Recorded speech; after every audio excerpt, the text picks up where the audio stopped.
Welcome to our grant presentation. What I'm going to do is provide you with some tips for writing your grant application, which will hopefully improve your chances of being awarded a grant. But first, a little bit of context about Green Adelaide. The state is divided up into 9 landscape regions. 8 of those are regional, with the metropolitan one being called Green Adelaide. As you can see on the screen, we have a vision to create a cooler, greener, wilder and more climate resilient Adelaide. The map shows that our region goes from the Gawler River in the north down to Selix and along the Hills Face zone. Now, the reason for mentioning this is that the very first requirement for applying for a grant is that your project has to occur within the Green Adelaide region. There are a few minor exceptions if your project straddles the border. If that's the case, get in touch with us and we can provide some further advice. To help you confirm that your project site is indeed within the Green Adelaide region, we have an interactive map on our website. As you can see, it's on the Past Successful Grants Recipients page.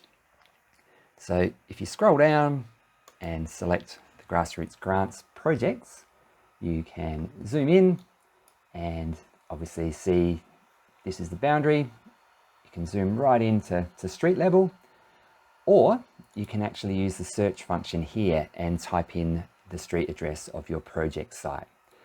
That will obviously, as we said, confirm whether you are in or outside of the Green Adelaide region. The other really great feature of this map is you can click on any of these pins or these markers and it actually shows you projects that have been funded previously. So if you're looking for inspiration or maybe looking at whether any similar projects have been funded in the past, so certainly click on those and see what projects are out there. The grants are an annual program, with this year's round having $1 million available. Each applicant, you are required to apply for at least $2,000 up to a maximum of $200,000. And as you can see, that is the GST exclusive price. Grants higher than $50,000 require additional supporting documentation, for example, a project brief and a risk management plan, and we'll talk a bit more about those later on in the presentation. The other thing to note is that projects below $20,000 will receive 100% of their funding upfront when they sign the grant agreement. Projects above $20,000, you'll receive 70% upfront, and then once you have successfully completed your first progress report at the 6-month mark, you will receive the remaining 30%. So who can apply? Well, again, as you can see on the screen, you must be a legal entity. Now, this includes individuals or partners, incorporated community groups, NGOs, associations, schools, etc. If you are not a legal entity, you can still apply. However, you just need a legal entity to become your sponsor. Now, these sponsors become legally responsible for receiving and managing the grant funding, as well as being responsible for the reporting at the end of your grant project. Here are some examples of organisations that are able to sponsor you. So, for example, if you're a Catholic school, you'll need to use the Catholic Church Endowment Society to be your sponsor. Local government can be a sponsor, and it doesn't actually have to be local government from within the Green Adelaide region. We've had examples of community groups being sponsored by councils who sit outside Green Adelaide. If you're a community group that's not incorporated, you can obviously get sponsorship from an incorporated community group. And Friends of Parks are another example in that individual friends groups aren't legal entities in their own right, but the Friends of Parks SA are, so you can certainly use them as your sponsor. As you can see, sponsors may claim up to a 10% administrative fee, and to help you with the sponsorship support letter, we do have a template available on the website and also in SmartyGrants, which we'll explain later on. As part of the application process this year, we are asking upfront for your bank details or your sponsor's bank details if that's applicable, and also a couple of office bearers. So a primary office bearer and a secondary office bearer. And these are, of course, people that have the delegation to execute a grant agreement. So, for example, if you're a school, it might be the principal and the finance officer, or if you're a community group, it might be your president and secretary. They can, of course, be different to the contact person who has their name at the top of the grant application. Another form that we require is for you to complete a vendor creation form. However, if you have received money from Green Adelaide at any stage in the past, you don't have to do this because we already have that form on file. However, if you haven't received money, then certainly you will need to include this in your application. By providing your bank details and filling in the vendor creation form up front, that will allow us to put you in our system, and if you are successful in receiving a grant, we'll be able to get the money to you much more quickly. To apply for a grant, you'll need to use the online grant management system called SmartyGrants. A lot of you will have used it before, but if you haven't, all you need to do is register by providing an email address and creating a password. If you have previously used it, hopefully you will remember your password. If not, there's a I forgot my password function there to get you started. So that's covered most of the administrative parts of the grant application process. Now we're on to the main key points. As you can see on the screen, there are 8 different dot points, which for the rest of the presentation, I'm actually going to go through those one at a time and explain exactly what it is that we're after and why we're after that information. And hopefully that will provide you with some tips and tricks to help you answer those questions more thoroughly. In the project details section, there are a number of questions that you need to answer. The project title is pretty self-explanatory. The length of time that you have to complete the project, you can apply from anywhere from 1 to 3 years. The project's aims and why it's important. You'll note there's a limit of 150 words. So my suggestion here is to be as direct and succinct in explaining your project. That way the assessment panel, when they're reading this summary, will have a really clear understanding of what it is your project is about. Photos and importantly a map of your site are really useful as well. Again, that gives a visual representation to the assessment panel, so it's really clear in their minds what it is that you are hoping to achieve.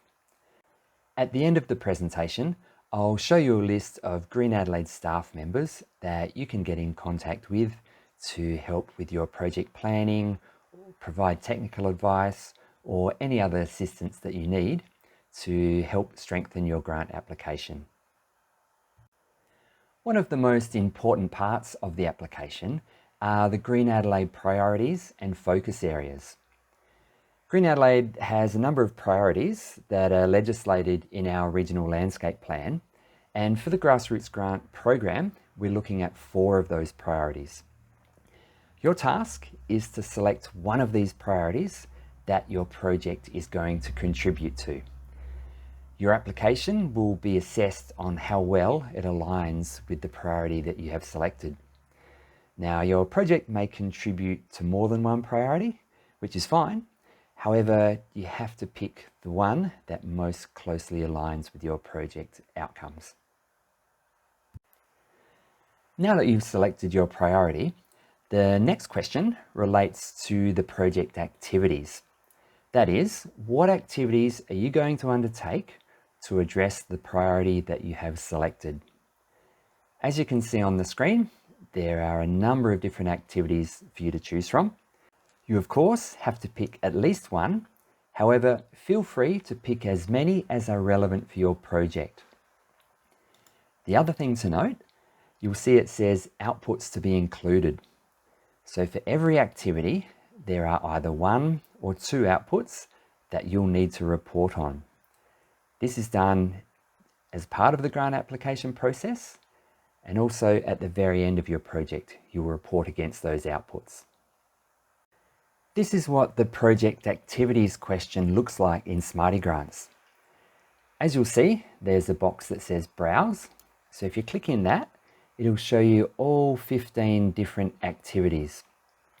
Your task is to select all the ones that are relevant. So for example, I might click Site Preparation, and you'll note that it says no more than one choice may be selected. What that is referring to is only one per box here. If you're wanting to add additional activities, you can either click the blue plus symbol here or click Add More. Another box will appear. I might tick, for example, planting, and so on. So you can add as many of those activities as are relevant. The next section are the outputs. So as we mentioned previously, these are what is it that you're hoping to achieve with each of the activities that you have selected.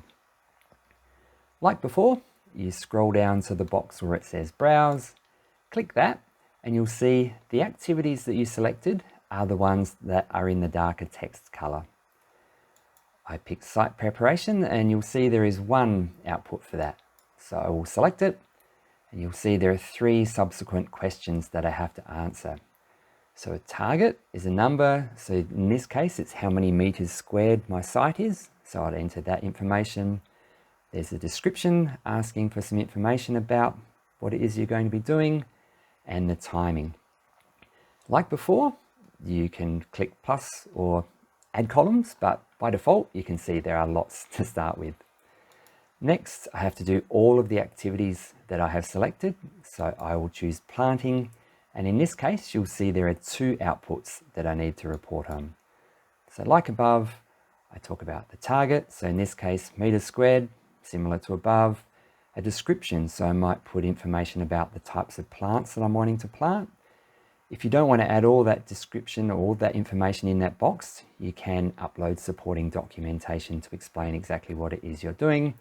And of course, timing. Then I'll have to go again, planting, and choose my second output and do the same. So it's really important that you report on every activity and choose all the outputs, remembering that some have 1 output and some have 2 outputs. Partnering with others is something that we strongly encourage. So think about any individuals or groups that are supporting you with your project. You'll need to write their name in the box and obviously outline how they are contributing to your project. Please note that if you are paying a contractor to do work for you, then they don't qualify as a partner. Up next is the budget. Before I explain it, there are just a couple of key things to mention first. 1, whatever you put in your budget table must be reflected in your actual application. We've had examples in the past where people have put random items in their budget table but haven't accounted for them or referenced them anywhere else in their application. So certainly make sure those 2 things match up. The other thing to emphasize, you'll see in bold that the prices that you put in the budget table are GST exclusive. In other words, don't have GST in the price. If you aren't registered for GST, that's an exception, and you will put GST in your budget table prices. But for the vast majority of people, it's important that you put the GST exclusive price. With the budget table, there are 5 different cells where you need to provide information. Firstly, the budget item. How much money are you asking from Green Adelaide?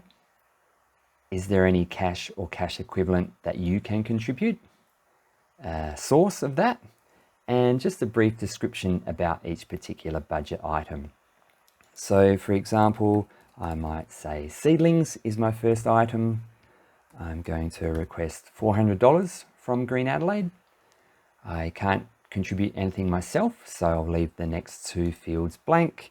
And I might say in this one, 100 seedlings at $4 each. You probably don't need to put that info, but that's fine. Then for each additional item, you click Add More. The next example, I might say mulch. I'm not going to request anything from Green Adelaide, but I might have been donated $500 worth of mulch from, let's say, the city of Unley. And then in the notes, I'll explain how many cubic meters that I was provided. So although I didn't provide actual cash, I can include the cash equivalent of any items. The thing you'll note that it auto sums, so it shows you what you're asking from Green Adelaide and how much you are contributing. The important thing is you'll need to upload any invoices or any quotes to justify what it is that you are putting in your budget table. Not everyone is able to contribute financially to their project, but a way that we can capture your input is via the volunteer hours, or sometimes called the in-kind contribution. So basically, we're valuing the time that you are volunteering towards your project. So if we scroll down to this section, you'll see there are just 2 questions you need to answer: the number of volunteers that are involved in your project and the total number of volunteer hours. So for example, if I had 10 volunteers and they all came to a 2-hour working bee, that will be 20 volunteer hours. And you can see, like above with the budget table, it auto calculates the value of those volunteer hours. And we use the Australian Bureau of Statistics value of $47.38 per hour. So as I said, that's just another way that you can contribute to your project to make it better value for money. Approvals and permits are the next thing to talk about. As you can see, there's a question around, is your project going to happen on public or private land? And really importantly, do you have permission of the landowner or the land manager to undertake your project? So for example, if you're a community group wanting to do a project on council land, you'll have to provide evidence that the council has given you permission. Now, sometimes this process can take quite a long time. So if you don't get formal approval by the time the grants close, as long as you provide evidence that, say for example, you've got an in-principle agreement from the landowner, it might be email correspondence or documentation of a phone conversation you had, you can provide that as part of your application. And then once you get the formal approval, then you can then submit that. The other thing to consider are there any other permits or approvals that you might need to get, such as ethics or water affecting activities permits. So certainly think about that. The next question relates to risk management. As outlined earlier, for projects over $50,000, a separate risk management plan will need to be uploaded. But for smaller projects, there's just these boxes on the screen that you need to enter information into. So really what we're looking at are what are the risks that you perceive and how you're going to mitigate or manage those risks. The risks could vary from the project potentially not being able to be completed through to volunteers getting injured whilst undertaking various activities. As you can see, we've provided some examples, but obviously come up with ones that are relevant to your particular project. Providing supporting evidence is a key part of your project application. On the screen, you can see some examples of the different kinds of documents that we may require. All of those dot points we have addressed in the previous part of this presentation, so I won't go into them in any more detail. But it's really just to emphasize that yes, this supporting documentation is critical and you need to make sure you include it in your application. The grant guidelines list all of the eligible activities that you can potentially apply for. Though here is just a quick snapshot of some of them. The sponsor one at the top, we've already talked about that. They can claim that 10% administration fee. Project manager costs can be included as well. This is particularly important for some of those larger grants. So getting up to the $200,000 mark, if you have a huge project, having someone manage that obviously would be really beneficial. You are eligible to put in multiple applications for different projects. However, like all of the applications, they will be judged on a merit basis. The applicant must also have insurance upon signing the grant agreement. So for example, if you're a volunteer group that needs insurance, get in touch with Green Adelaide, as we'll potentially be able to help you out. And as you can see, a slight change this year, private landholders, they now need to provide a matching cash contribution. In past years, they were able to include the in-kind or volunteer contribution. But yes, as I said, now it's a matching 50-50 cash contribution with what you are requesting from Green Adelaide. Continuing with the eligible activities, the first one here is that funding for advanced trees will be considered in specific circumstances. So for example, high traffic use areas, or if you're after instant cooling. If you're doing a conservation-based project, for example, the flora and fauna and ecosystem health priority, then definitely local native plants are what you'll be required to plant. However, for general greening projects, so that green streets and flourishing parklands priority, non-native plants are acceptable. Research projects, as you can see on the screen, must demonstrate how they have a benefit for the community. And irrigation is another thing that can be funded. However, we won't fund irrigation for an existing garden. It needs to be a component of a new garden. The map on the right here shows the current tree canopy cover in the Green Adelaide region.